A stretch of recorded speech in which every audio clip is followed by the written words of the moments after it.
스바냐 1장 7절부터 2장 3절까지 봉독하겠습니다.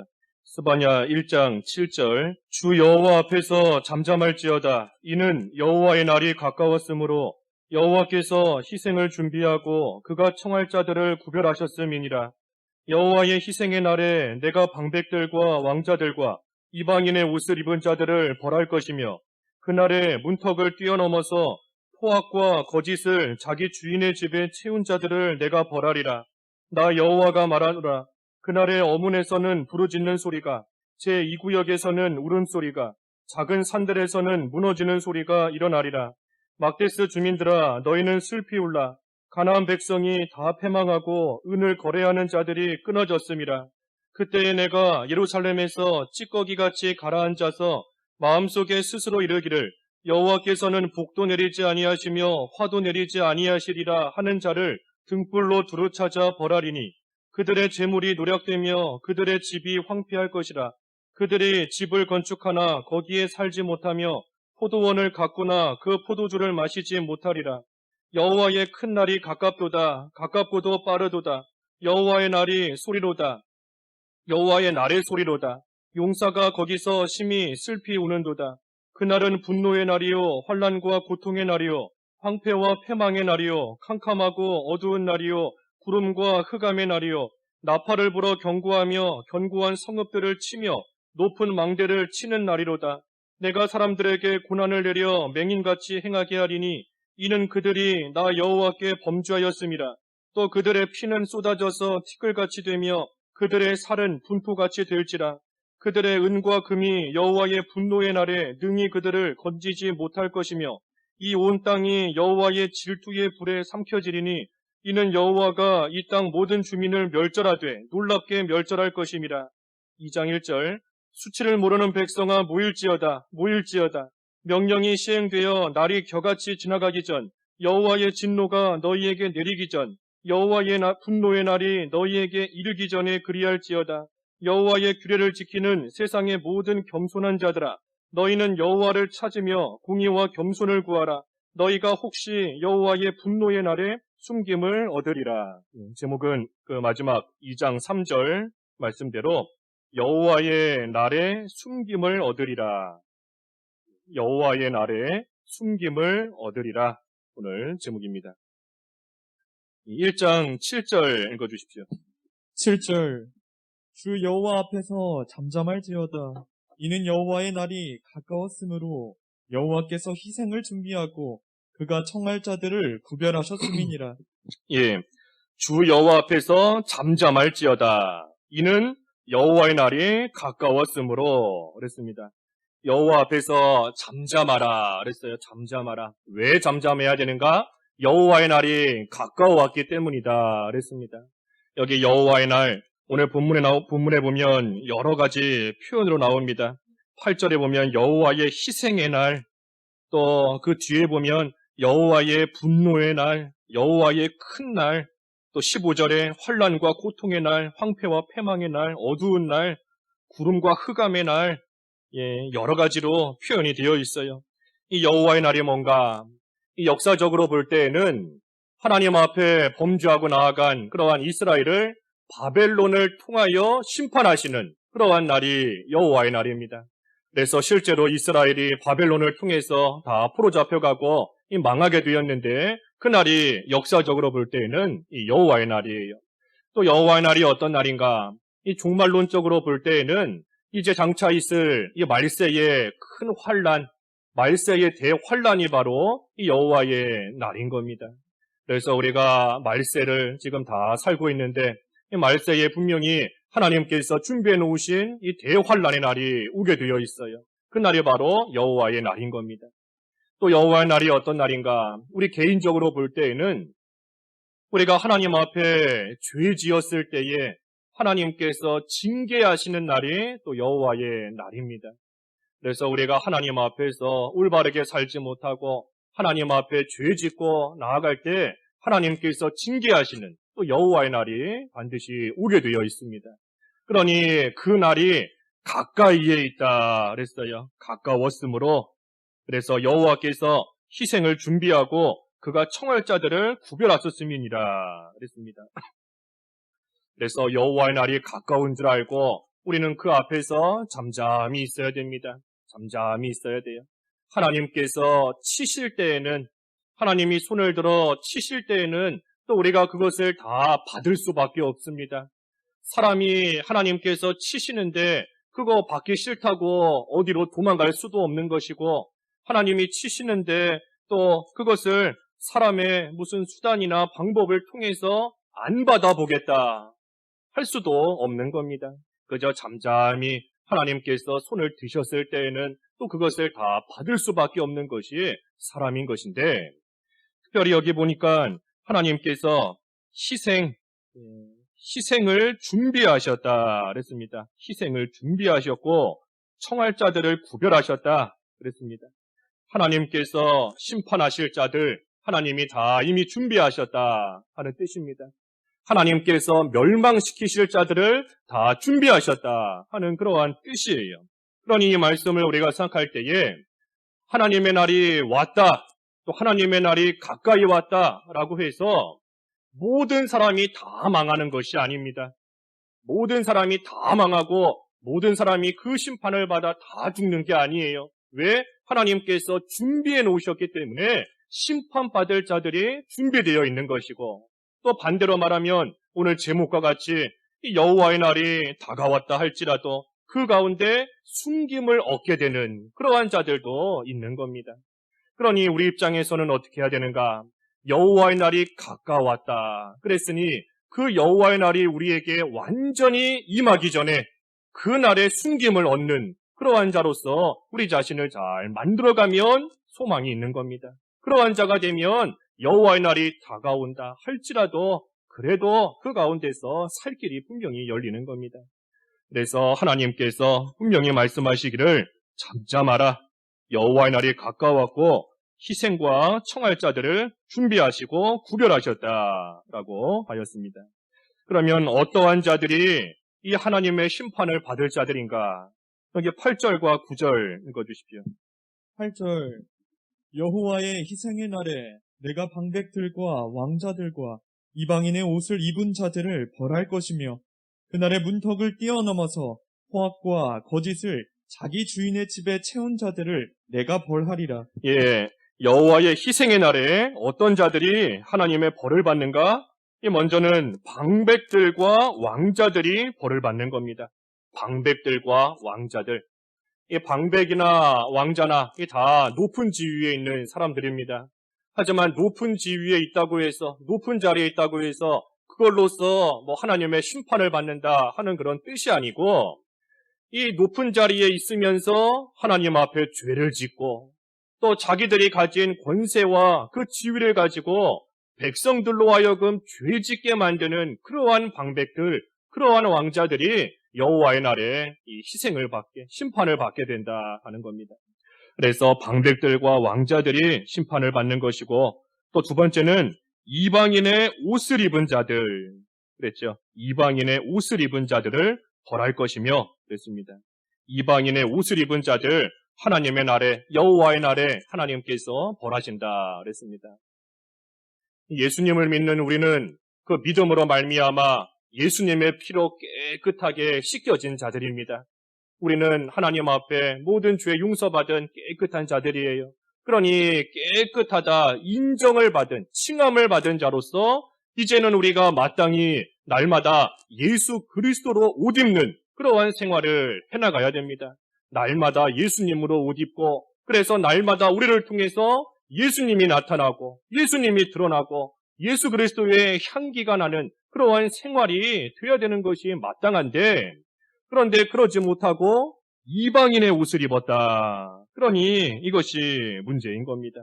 이방인의 옷을 입고 분명히 예수님을 믿는다 했으면 깨끗한 자인데 그에 합당한 모습으로 살아야 되는데 그러지 않고 이방인의 옷을 입고 살아가고 있으니, 그러니 믿지 않는 자와 다를 바 하나도 없이 불신자와 똑같은 모습으로 살아가고 있는 겁니다. 그래서 날마다 하나님 앞에서 죄짓고 믿는다 하면서도 술 취하고 방탕하고 음란하고 호색하고 다투고 시기하고 또 하나님을 섬긴다, 믿는다 하면서도 조금만 어려움이 생기면 불신자와 똑같이 염려하고 걱정하고 두려워하고 그것 또한 이방인의 옷을 입는 겁니다. 분명히 우리가 예수 그리스도로 말미암아 구원받았고 깨끗한 자가 되었고 하나님을 의지하며 하나님 안에서 살아갈 수 있는 자가 되었는데도 그런데도 믿지 않는 자와 같이 고아와 같이 조금만 환난을 당하고 조금만 어려운 일 생겨도 걱정하면서 염려하면서 죽을까 두려워하며 살아가는 거 이거 예수 그리스도로 온전히 옷 입지 못한 겁니다. 그래서 이방인의 옷을 입고 있는 불신자와 똑같은 거예요. 기도한다 하면서도 여전히 두려워하는 것이고 방탕하는 것, 여러 가지 죄 짓는 모습, 불신자랑 똑같은 겁니다. 교회 안에서는 깨끗하고 거룩한 것 같지만 다 예수님으로 옷 입고 있는 것 같지만 교회 바깥에 나가면서 그 옷 다 벗어버리고 세상에 나가서는 믿는 사람인지 안 믿는 사람인지 하나도 구별되지 않는 모습으로 다 이방인의 옷을 입고 있는 겁니다. 그래서 그러한 자들을 하나님께서 벌하신다 그랬습니다. 또 어떤 자를 벌하시나 9절에 보니까 문턱을 뛰어넘어서 그랬습니다. 문턱을 뛰어넘어. 이 문턱을 뛰어넘는 자들 또 하나님의 벌을 받게 되어 있습니다. 문턱을 뛰어넘는다. 이 문턱을 뛰어넘는다 하는 것은 이 자기 한계를 넘어가는 겁니다. 하나님이 주신 자기 한계, 하나님께서 딱 한계를 정해주셔서 이 안에서 살아가라 하시는데 그 문턱을 뛰어넘어서 나가버리는 것이니 한계와 경계를 넘어서는 그러한 또 이 죄를 짓는 자들이에요. 하나님께서 우리 각자에게 위치와 경계를 정해주시고 그 안에서 자기 분량에 맞춰 자기 하나님이 주신 그 은사를 가지고 하나님을 섬기며 살아가게 하신 겁니다. 로마서 12장 3절 로마서 12장 3절 읽어주십시오. 3절 내게 주신 은혜로 말미암아 너희 각 사람에게 말하노니 마땅히 생각할 그 이상의 생각을 품지 말고 오직 하나님께서 각 사람에게 나누어 주신 믿음의 분량대로 지혜롭게 생각하라. 예, 마땅히 생각할 그 이상의 생각을 품지 말라. 오직 하나님께서 각 사람에게 나눠주신 믿음의 분량대로 지혜롭게 생각하라 그랬습니다. 지혜롭게. 그러니 하나님께서 나에게 주신 분량대로 나에게 주신 위치에 맞게 나에게 주신 그 한계를 정해서 모든 것을 생각하며 그 안에서 모든 것을 또 행동하며 나아가야 됩니다. 목사는 목사의 위치에서 장로는 집사는 각자의 위치에서 또 정치하는 사람은 정치하는 위치에서 사업가는 사업하는 위치에서 하나님이 정해주신 자기의 한계를 지키며 그 안에서 하나님이 주신 믿음의 분량대로 하나님을 섬기며 나아가야 되는 것이지 그 문턱을 뛰어넘으면 이 하나님 앞에 합당하지 않은 것이고 여호와의 날에 이 말씀대로 하나님께서 벌하시는 것을 받을 수밖에 없습니다. 높은 데다가 마음을 두고 뜻을 두고 자기 한계를 넘어서는 거 그것이 교만이에요. 그것이 교만한 겁니다. 한계를 왜 넘는가? 이 교만하기 때문에 그 한계를 넘는 겁니다. 교만이라는 것이 자기를 스스로 자랑하고 뽐내고 자기를 드러내고 그것만이 교만이 아닙니다. 그것만이 아니라 여기 있는 말씀처럼 하나님이 정해주신 거 그 이상의 것을 생각하고 그 이상의 것을 말하고 그 이상의 것을 탐하는 거 그것이 다 교만한 겁니다. 아담과 하와가 하나님이 정해주신 그 한계를 잘 지켰으면 하나님이 주시는 이 영원한 복을 누리는 겁니다. 하지만 그 문턱을 넘어버린 거예요. 하나님이 주신 한계를 넘어가 버린 겁니다. 사울 왕이 하나님께서 왕으로 세우셨는데 그 한계를 잘 지키고 나아갔으면 하나님께서 또 귀하게 쓰임받는 그러한 왕이 될 수 있었겠지만 그 한계를, 그 문턱을 뛰어넘어 버린 겁니다. 그러니 여호와의 날에 하나님께서 다 벌하시고 하나님께서 치신 겁니다. 그래서 우리가 하나님이 우리 각자에게 주신 그 각자의 위치를 지키되 겸손하게 낮아져서 믿음의 분량대로 또 하나님이 주신 은사대로 하나님을 경외하며 나아갈 때 하나님께서 그것을 기뻐하시는 겁니다. 그렇지 않고 한계를 넘어서 문턱을 넘어서 남의 위치에 들어가고 남의 자리에 들어가고 하게 되면 이 하나님께서 기뻐하시지 않아요. 모든 일 되지를 않는 겁니다. 남의 위치에 갔는데 그 일도 안 되고 내 일도 안 되고 한계를 넘으면 모든 일들이 다 안 되는 겁니다. 제대로 될 수가 없어요. 우리 몸만 봐도 그렇지 않습니까? 우리 몸이 하나님께서 딱 만드신 대로 모든 것이 자기 자리에 있어야 됩니다. 자기 위치에 있어야 돼요. 또 자기 위치에서 자기가 할 일을 잘 감당하면 이 신체적으로도 이 몸이 다 원활하게 잘 또 이루어지는 것과 똑같은 겁니다. 귀가 나도 입처럼 밥을 먹겠다 해서 귀에다가 막 밥을 집어넣고 물을 집어넣고 하면 어떻게 되겠어요? 아무것도 안 되는 겁니다. 망가지는 것이고. 그러니 하나님께서 우리 각자에게 주신 자기 한계, 문턱을 넘지 않도록 자기 한계를 잘 지키는 것이 하나님께서 기뻐하시는 일이고 또 그것이 우리도 또한 하나님 안에서 잘 세워져 나가는 길이 되는 겁니다. 그런데 이 마귀는 계속해서 우리를 유혹하지 않습니까? 마귀가 계속해서 우리를 흔드는 겁니다. 너가 저 사람보다 못난 게 뭐가 있냐? 너가 더 잘할 수 있다. 너가 더 뛰어나다. 얼마든지 할 수 있다. 똑같은 사람이다. 하면서 이 마귀는 자꾸만 우리를 유혹하며 이 문턱을 넘게끔, 이 한계를 벗어나게끔 만드는 그러한 일이 있는 것인데, 하지만 이 말씀처럼 우리가 분명히 문턱을 뛰어넘는 자 하나님께서 벌하신다 그랬으니 우리는 하나님의 주권을 믿고 자기 자리 잘 지키는 것이 또 중요한 겁니다. 또 어떤 자 벌하는가? 이 9절에 보니 포악과 거짓을 자기 주인의 집에 채운 자들을 내가 벌하리라 그랬습니다. 포악과 거짓을 자기 주인의 집에 채운 자들, 이런 자들을 벌하신다 그랬어요. 선하고 의로운 것들을 채워야 되는데 날마다 선한 행위로서 채워지고 날마다 의롭고 정직하고 진실한 것들이 채워져야 되는데 그러지는 못하고 포악과 거짓을 자기 주인 집에 채우고 있는 겁니다. 또 이 자기 집에 채우는 것도 아니에요. 주인의 집에 채우는 겁니다. 주인의 집에. 그러니 이 포악하고 거짓된 행동을 하면서 이 마귀 종노릇하며 나아가는 겁니다. 이 마귀를 자기의 주인으로 삼고 마귀의 종노릇하며 포악하고 거짓되고 악한 그러한 행동으로서 집을 채우고 나아가는 자, 그러한 자 또 하나님께서 벌하신다 그랬습니다. 하나님께서 이러한 자들을 벌하시는 겁니다. 10절 나 여호와가 말하노라. 그날의 어문에서는 부르짖는 소리가, 제2구역에서는 울음소리가, 작은 산들에서는 무너지는 소리가 일어나리라. 11절 막데스 주민들아, 너희는 슬피 울라. 가나안 백성이 다 패망하고 은을 거래하는 자들이 끊어졌음이라.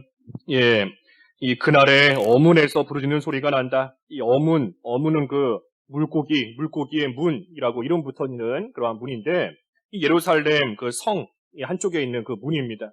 그래서 이 문, 하나님께서 장차 심판하시면 이 문에서부터 시작해서 이 울며 부르짖는 소리가 제2구역에도 미치고 또 작은 산, 이 모든 곳에 다 미친다 하는 겁니다. 그러니 하나님께서 한번 치시면 문이다, 구역이다, 산이다 할 거 없이 여기저기가 무너지는 것이고 여기저기가 하나님의 심판을 받아 많은 사람들이 울며 부르짖으며 애통하는 그러한 일이 생길 수밖에 없는 겁니다. 또 그뿐 아니라 막데스 주민들도 이 막데스는 그 예루살렘에 있는 그 상업 지역이에요. 상업이 이렇게 왕성하게 이루어지는 그러한 지역 이름인데 어쨌든 하나님이 치시면 또 이 장사하는 것도 은을 거래하는 자가 끊어진다. 사업하는 것도 이 모든 것이 다 무너지고 끊어지고 또 황폐케 되어버리는 겁니다. 그러니 여호와의 날이 되어서 하나님께서 심판하시면 이처럼 여기저기 다 무너지고 여기저기서 울음소리와 부르짖는 소리가 나고 경제적인 것도 어려움을 겪고 경제적인 또 부분들이 끊어지게 되는 그러한 일이 또 일어나게 된다 하는 겁니다. 그래서 하나님께서 벌하시는 자들이 있다. 여기 12절에 보니까 하나님께서 벌하시는 자가 또 나와 있습니다. 12절. 그때에 내가 예루살렘에서 찌꺼기같이 가라앉아서 마음속에 스스로 이르기를 여호와께서는 복도 내리지 아니하시며 화도 내리지 아니하시리라 하는 자를 등불로 두루 찾아 벌하리니. 예, 하나님께서 또 어떤 자를 벌하시는가? 이 찌꺼기같이 가라앉은 자, 이 찌꺼기같이 가라앉은 자, 그러한 자를 또 하나님께서 벌하시는 겁니다. 이 찌꺼기같이 가라앉아 있다. 이 찌꺼기가 물속에 이렇게 가라앉아 있기 때문에 평안할 때에는 그 찌꺼기가 잘 보이지 않습니다. 물속에 다 가라앉아 있으니까 그 물이 그저 겉으로 볼 때에는 똑같이 깨끗한 물처럼 보여요. 하지만 그 물 누가 와서 한번 휘휘 저으면 속에 있는 찌꺼기가 다 올라오는 겁니다. 아무 일도 없을 때에는 깨끗하고 아무 일도 없을 때에는 평안하고 잘 지내는 것 같아 보이지만 한번 흔들거나 한번 휘젓거나 한번 무슨 일을 당하게 되면 그때 속에 있는 가라앉았던 찌꺼기 같은 것이 다 올라오는 겁니다. 그래서 이 찌꺼기같이 가라앉은 자다 그랬는데 이 한편으로는 은밀한 가운데서 죄 짓는 것을 말합니다. 은밀한 가운데서 죄 짓는 거예요. 남들이 볼 때에는 깨끗한 물처럼 보이지만 사실은 그 속에 더러운 것이 잔뜩 가라앉아 있는 겁니다. 그러니 남들이 볼 때에는 깨끗하고 믿는 생활 잘하고 참으로 교회에서 직분받아 열심히 일하는 것 같지만 사실은 남들이 보지 않는 은밀한 곳에서는 그 속에 있는 것들이 나와서 죄 짓고 나아가는 그러한 자들 하나님께서 벌하신다 하는 겁니다. 그래서 참 찌꺼기같이 가라앉아 있는 것들이 우리 속에 있지 않은가. 우리가 또 이 시기를 맞이하여 이렇게 살펴봐야 돼요. 하나님께서 잘해주시고 하나님께서 평안하게 살게 하시고 하나님께서 아무 질병도 없고 아무 어려움도 없고 환난도 없게 하실 때에는 내 입에서 하나님을 찬송하고 하나님을 좀 섬기는 것 같지만 조금 어려움이 생기니 조금 환난이 생기니 세상에 질병이 난무하니 그러니 내 속에 있었던 찌꺼기가 올라오는 겁니다. 내 속에 있던 되지 못한 것들이 막 나오는 거예요. 그러니 내 입에서 원망이 나오고 불평이 나오고 여기 말씀처럼 여호와께서는 복도 내리지 아니하시고 화도 내리지 아니하신다.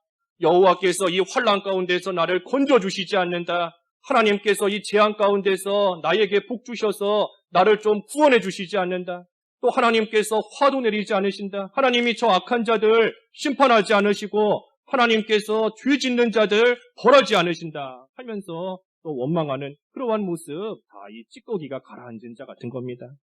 또 한편으로 이 다른 사람에 대해서도 그 앞에서는 깨끗한 물인 것처럼 그 사람을 위해주고 잘해주는 것 같지만 또 그 사람이 없을 때에는 뒤에 가서는 찌꺼기가 올라오는 거예요. 뒤에 가서는 그 사람 비방하고 험담하고 수근수근대고 이것도 다 이 가라앉은 찌꺼기가 올라오는 겁니다.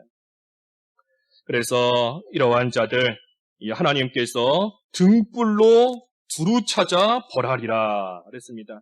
등불로 두루 찾아서 벌한다 그랬어요. 등불로. 이 깜깜하고 은밀한 가운데 숨어 있으면 겉으로는 잘 보이지 않지 않습니까? 어디 뭐 책상 밑이든지 뭐 장롱 구석이든지 잘 보이지 않아요. 하지만 보이지 않는 곳에 등불을 갖다가 이렇게 대면 깜깜해서 남들이 보지 못했던 그것도 다 환하게 보이는 겁니다.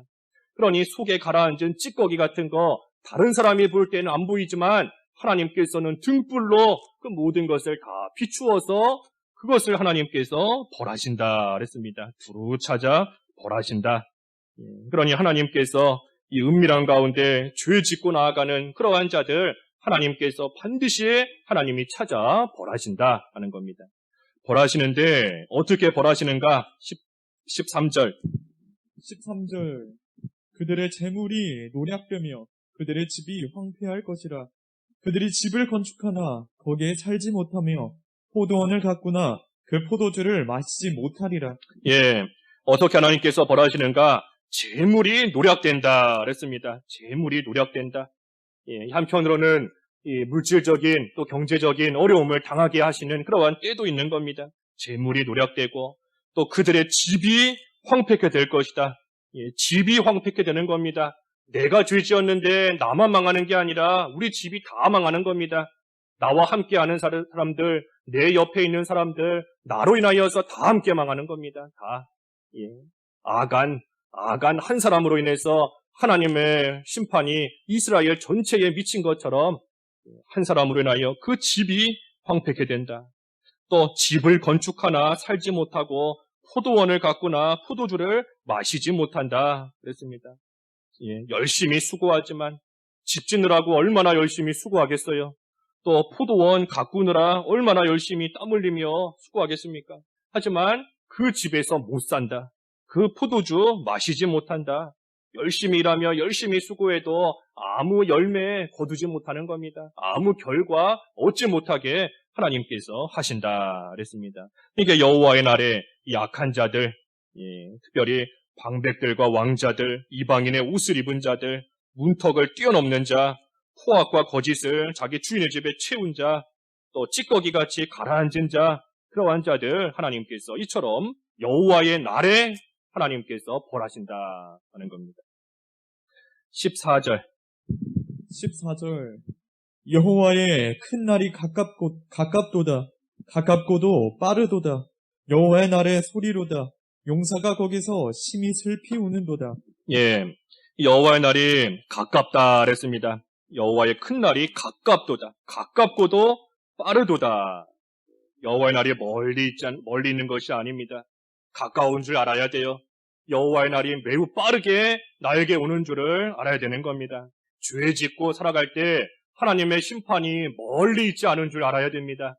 죄 지을 때마다 하나님의 심판이 나에게 매우 빠르게 다가온다 하는 것을 깨달아야 돼요. 또 우리가 살고 있는 이 시기도 이 말세인데 우리가 이 말세에 일어나는 여러 가지 현상들과 여러 가지 일들을 볼 때에 세상의 끝이 매우 빠르게 다가온다. 세상의 끝이 또 예수 그리스도의 재림의 날이 매우 가깝다 하는 것을 또 알아야 되는 겁니다. 그러니 15절과 16절 15절 그날은 분노의 날이요 환난과 고통의 날이요 황폐와 패망의 날이요 캄캄하고 어두운 날이요 구름과 흑암의 날이요 나팔을 불어 경고하며 견고한 성읍들을 치며 높은 망대를 치는 날이로다. 예, 그 날이 어떤 날인가? 여호와의 날이 다가오는데 그 날이 어떤 날인가? 분노의 날, 환난과 고통의 날, 황폐와 패망의 날, 캄캄하고 어두운 날, 구름과 흑암의 날이다 그랬습니다. 또 아까 14절 끝에는 그랬죠. 14절 끝에 용사가 거기서 심히 슬피 우는도다 그랬습니다. 용사가 심히 슬피 우는 날이에요. 용사와 같이 힘이 세고 강한 자가 있는데 그러한 자조차도 이날에는 뭘 어떻게 할 수가 없으니 자기가 강한 힘을 가지고 있지만 그 힘으로써 여호와의 날에 뭘 어찌 할 수가 없는 겁니다. 그러니 용사라고 할지라도 심히 슬피 우는 겁니다. 분노의 날, 깜깜한 날, 한치 앞이 보이지 않는 겁니다. 한치 앞이 안 보여요. 깜깜한 겁니다. 또 견고한 성읍, 높은 망대, 이 날을 하나님께서 다 치시는 날이다. 아무리 견고한 성읍이고 높은 망대다 할지라도 하나님께서 다 치시니 이 세상 어디에도 안전한 곳이 없습니다. 여호와의 날이 이르게 되면 아무리 견고한 성읍에 들어가면 안전할 것 같고 높은 망대에 올라가면 살 것 같지만 하나님께서 그거 다 치신다. 하나님이 다 치시니 그곳에 숨는다 한들 안전할 수가 없어요. 그래서 여호와의 날이 이와 같은 날인 겁니다. 이와 같은 날. 그러니 또 17절 17절 내가 사람들에게 고난을 내려 맹인같이 행하게 하리니 이는 그들이 나 여호와께 범죄하였습니다.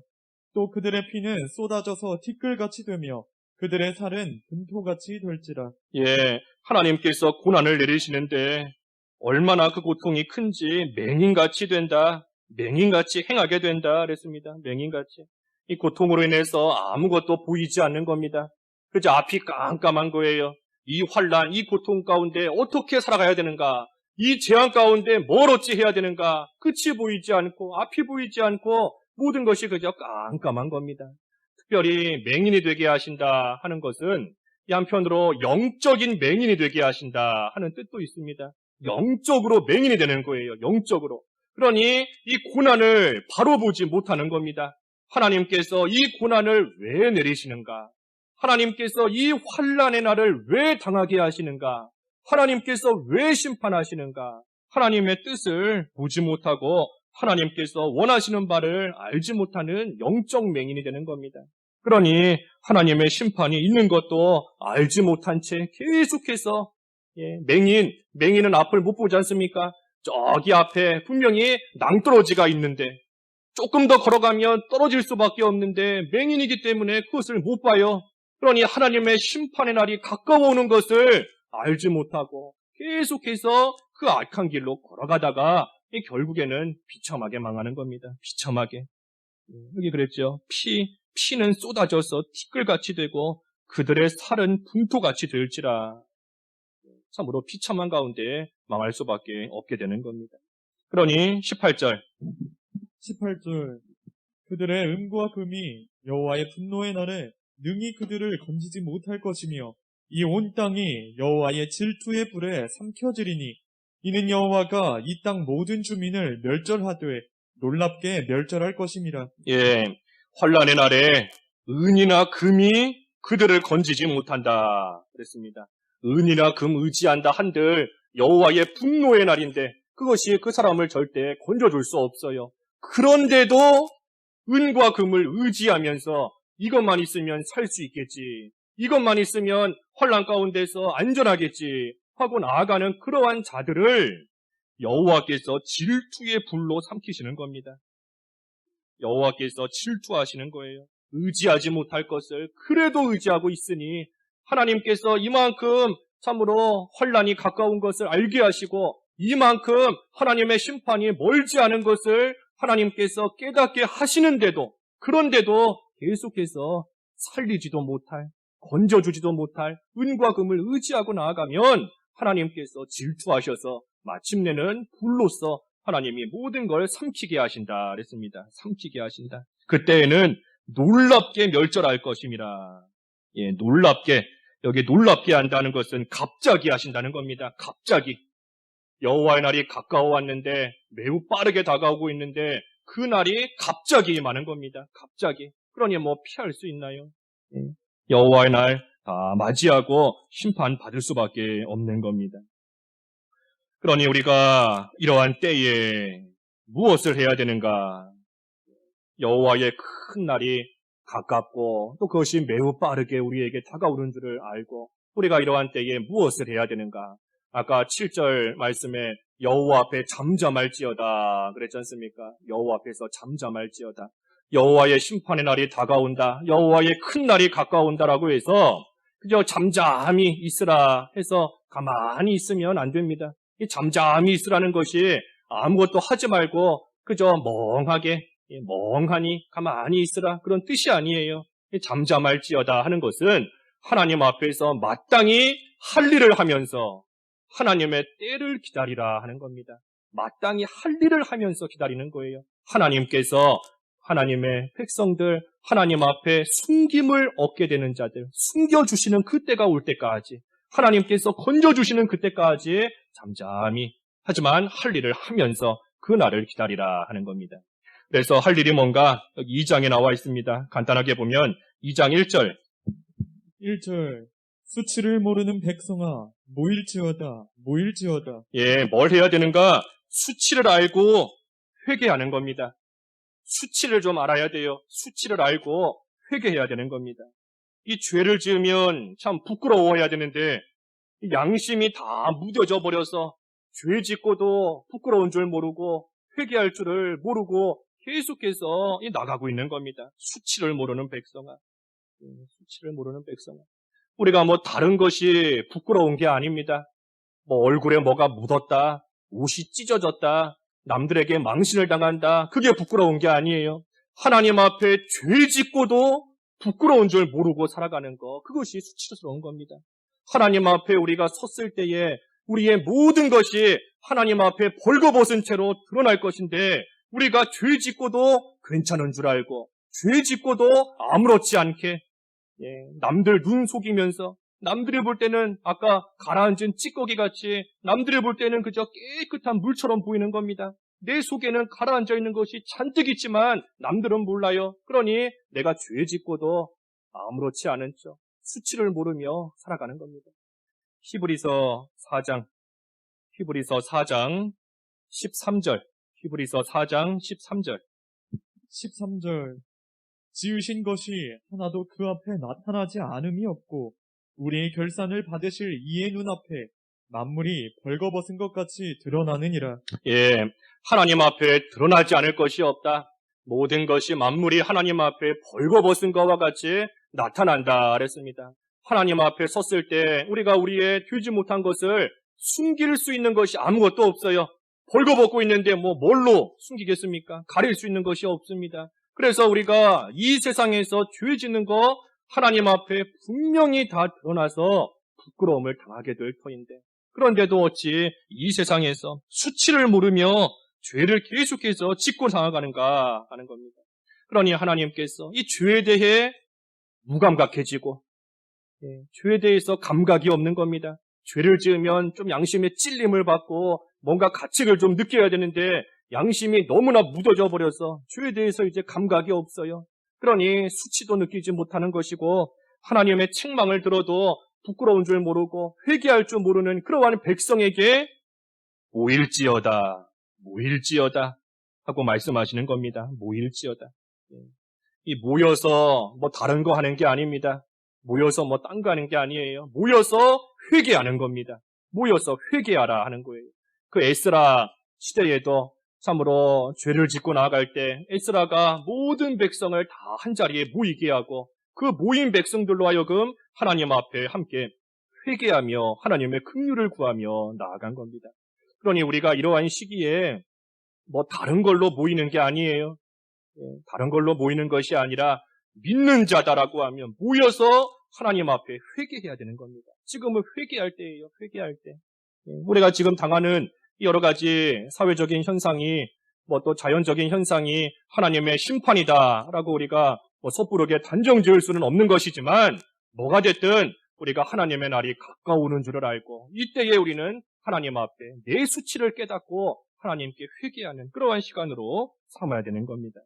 그래서 회개하는 일을 미루지 말고 빨리 하라. 하나님 앞에 회개하는 일을 빨리 하라고, 하나님께 빨리 오라고 하나님께서 재촉하시는 겁니다. 2절 명령이 시행되어 날이 겨같이 지나가기 전, 여호와의 진노가 너희에게 내리기 전, 여호와의 분노의 날이 너희에게 이르기 전에 그리할지어다. 빨리 하라는 겁니다. 빨리 회개하라는 거예요. 빨리. 명령, 하나님의 심판의 명령이 시행되기 전에, 그래서 겨같이 지나가기 전에, 여호와의 진노가 너희에게 내리기 전에, 여호와의 분노의 날이 너희에게 이르기 전에 그리할지어다. 됐습니다. 그리할지어다. 회개할 기회가 항상 있는 게 아닙니다.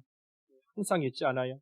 하나님의 심판이 아까 그 18절의 말씀처럼 놀랍게 갑자기 하나님의 날이 언제 임할지 알 수 없는 겁니다. 또 우리가 이 세상 지금은 살고 있지만 하나님께서 언제 우리를 데려가실런지도 우리는 알 수가 없어요. 하지만 아직은 그래도 하나님께서 회개할 수 있는 기회를 주셨으니, 아직은 우리가 회개할 수 있는 기회를 가지고 있는 거지 않습니까? 아직은 회개할 수 있어요. 지금은 회개할 수 있는 시간이 있는 겁니다. 그러니 이 시간이 지나가기 전에 빨리 내 수치를 좀 깨닫고 나의 부끄러운 모습을 좀 깨닫고 하나님 앞에 나와 하나님 앞에 진정으로 회개하라 하는 겁니다. 회개하라. 하나님께서도 급하신 겁니다. 급하신 거예요. 여호와의 날이 매우 빠르게 다가오고 있으니 하나님이 사랑하시는 하나님의 백성들이 빨리 회개하고 돌이켜서 여호와의 날에 참으로 숨김을 얻을 수 있어야 되니, 그러니 하나님께서도 재촉하시는 겁니다. 여기 2절에 보면 지나가기 전에, 또 진노가 내리기 전에, 분노의 날이 이르기 전에, 전에, 하기 전에, 이 전에 하라는 말이 3번이나 나오지 않습니까?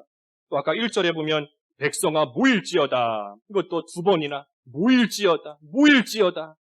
하나님께서 빨리 하라고, 빨리 회개하고, 빨리 돌이키라고 하나님께서 지금 재촉하시는 겁니다.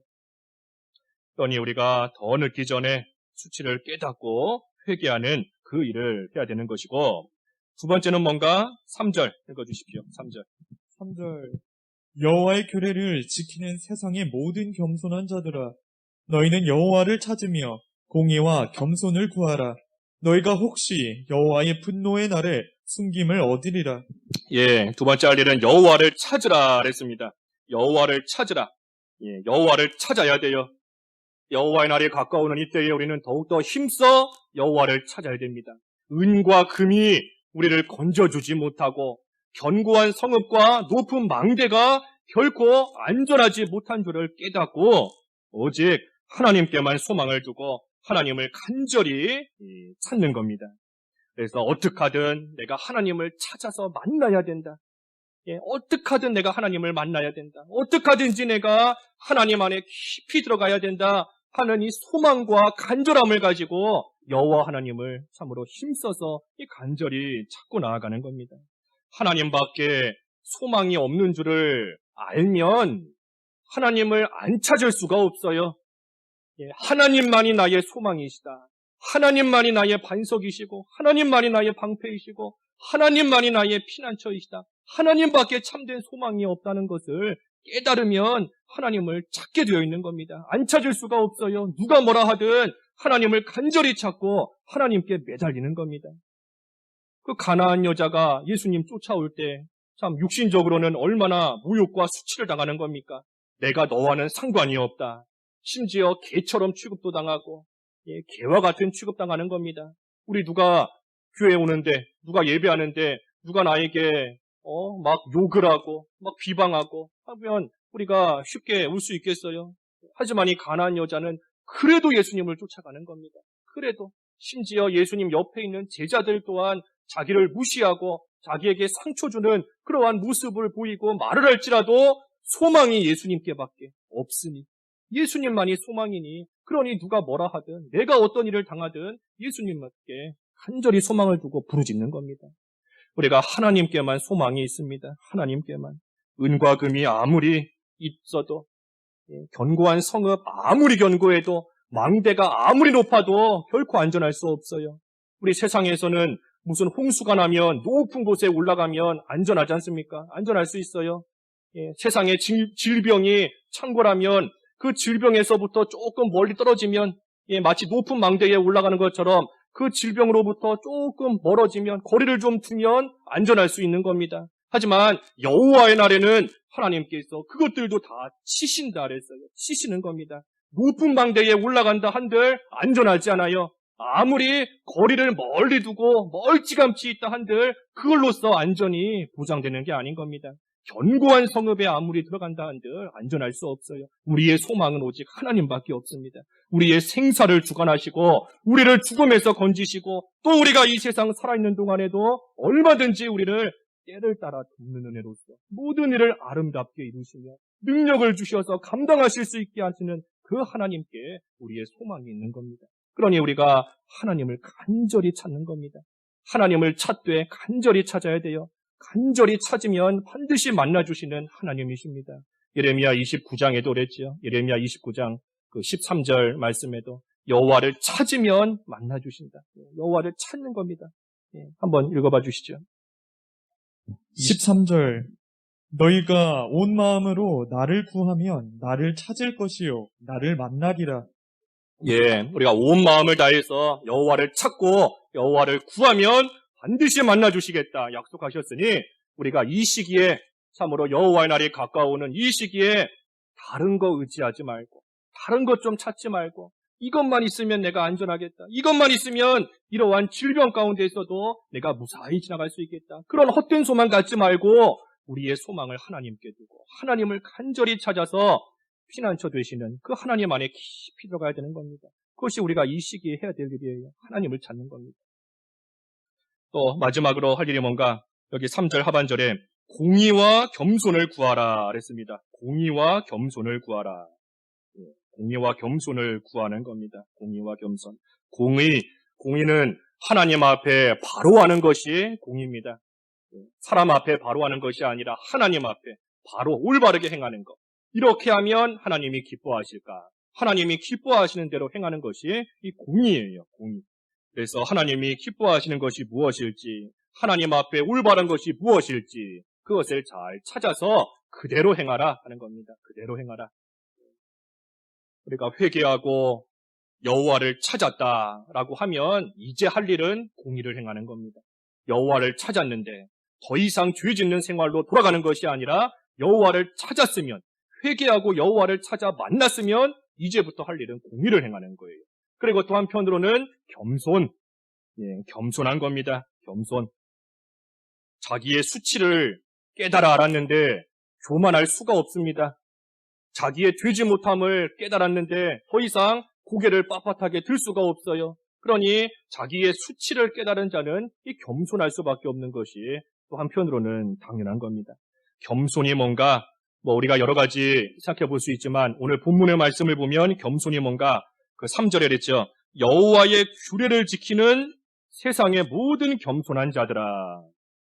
그랬으니 이 말씀을 통해서 보면 여호와의 규례를 지키는 것이 겸손한 겁니다. 여호와의 규례를 잘 지키는 것이 겸손한 거예요.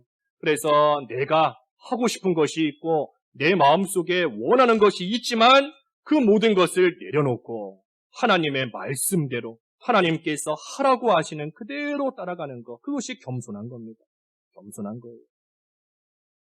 그래서 겸손과 공의와 겸손을 구하라 그랬습니다. 구하라. 참, 공의를 행하고 싶지 않은 사람이 누가 있겠습니까? 겸손하지 않고 싶은 사람이 누가 있겠어요? 문제는 그게 잘 안 되니까 문제인 거지요. 그렇기 때문에 구하라 한 겁니다. 구하라. 공의를 구하고 겸손을 구하라. 하나님 앞에 기도하라는 겁니다. 하나님의 뜻대로 살게 해주십시오. 하나님께서 원하시는 대로 살아가게 해주십시오. 하나님을 기쁘시게 하는 모습으로 살게 해주십시오. 또 겸손을 구하는 겁니다. 하나님, 나로 하여금 하나님의 규례를 잘 지킬 수 있게 해달라. 겸손한 자가 될 수 있게, 내 의지와 내 힘으로는 겸손할 수 없지만 겸손을 하나님께 구하니 하나님께서 겸손한 자로 나를 빚어주십시오. 만들어주십시오. 하나님께 구하는 겁니다. 그래서 이 세 가지가 우리가 할 일이에요. 세 가지. 수치를 알고 회개하는 것, 그리고 여호와 하나님을 간절히 찾는 것, 그리고 공의와 겸손을 구하는 겁니다. 우리가 죄 짓고 수치를 모른 채 살아가다가 참으로 여호와의 날을 맞이하게 되는 그러한 자가 되어서 어려움과 말할 수 없는 환난과 앞이 보이지 않는, 참으로 앞이 보이지 않지 않습니까? 어떻게 해야 이것 가운데서 나올 수 있을지, 언제 끝날런지 앞이 보이지 않는 그러한 가운데 있는데 우리가 살 길은 오직 이거밖에 없습니다. 우리가 살 길은 이거밖에 없어요. 나의 수치를 깨달아 회개하는 것, 여호와를 간절히 소망을 두고 찾는 것, 공의와 겸손을 구하는 것. 그러면 하나님께서 반드시 이 말씀처럼 여호와의 분노의 날에 숨김을 얻을 수 있도록 하나님께서 은혜를 베풀어 주실 것입니다. 그래서 우리가 처한 현실이 참으로 망할 것 같고 사망의 골짜기 가운데 빠진 것 같다라고 할지라도 우리가 회개하고 하나님을 간절히 찾으며 공의를 행하고 겸손을 구하는 그러한 생활로 나아갈 때 하나님께서 건져주시는 그러한 은혜 가운데 들어가는 것입니다. 기도하겠습니다. 말씀 생각하시면서 잠깐 각자 기도하시죠. 잠깐 각자 기도하겠습니다. 기도하겠습니다. 하나님 아버지, 여호와의 날이 참으로 매우 가깝고 빠르게 온다 하였는데 그 날이 임할지라도 저희들은 하나님의 은혜 가운데 숨김을 얻는 자들이 다 될 수 있기를 원하오니 저희들의 수치를 깨달아 회개하게 하시고 하나님께만 소망을 두고 여호와를 간절히 찾게 하시고 공의와 겸손을 구할 줄 아는 저희들이 되어서 하나님의 은혜 가운데 하나님 주시는 평안한 삶을 살아갈 수 있는 저희들 되게 하여 주시옵소서. 예수님의 이름으로 기도하옵나이다. 아멘.